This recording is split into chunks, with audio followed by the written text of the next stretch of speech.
come to the last animated film in Disneycember, Winnie the Pooh. Wait, didn't we already do Winnie the Pooh? Oh, wait, no, that was The Adventures of Winnie the Pooh. This is just Winnie the Pooh. Like, what, this is his biography or something? Or is it a reboot? Like a retelling of the original movie?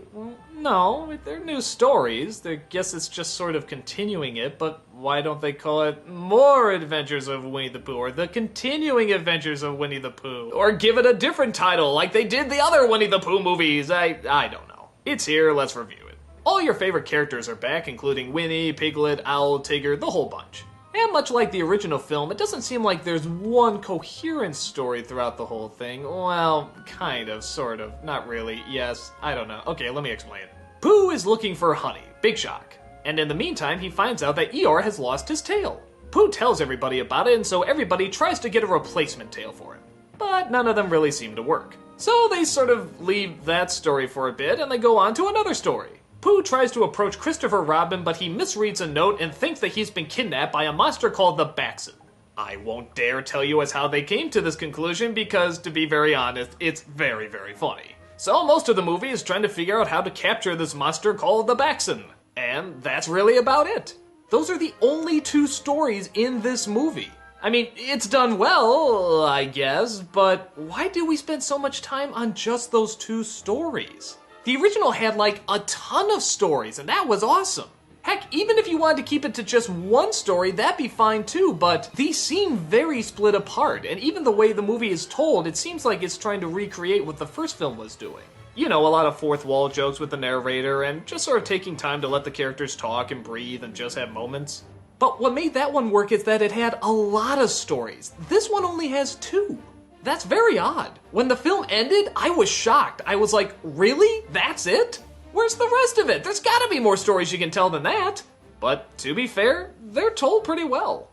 As I said before, the film does recreate sort of that feel that the first movie did, though just like I said, too few stories. But it still has a pretty good atmosphere and pace to it. John Cleese is the narrator, and he's absolutely perfect. He's both dignified, but can also sort of give that sense of humor that the original narrator had too.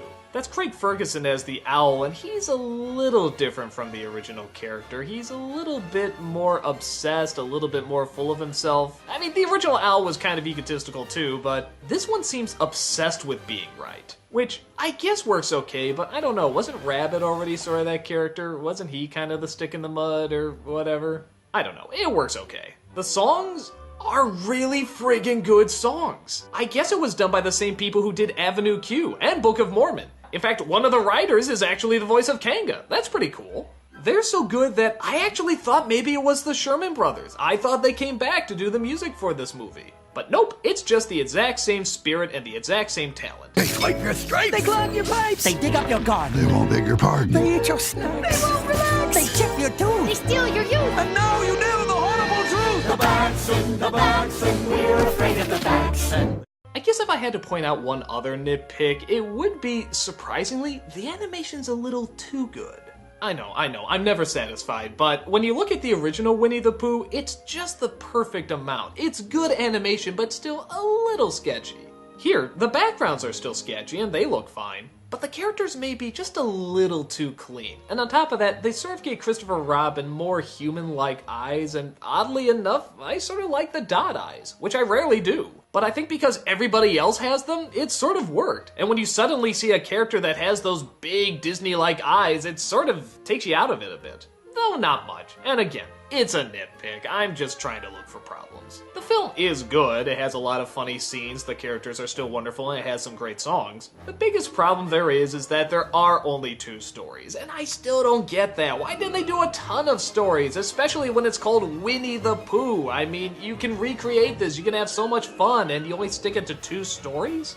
Well, to be fair though, they're good stories, along with good characters, good songs, and everything else I mentioned before. It's not a great flick, but it's a good one. If you're a fan of Winnie the Pooh, especially the original, I'd say go ahead and check it out.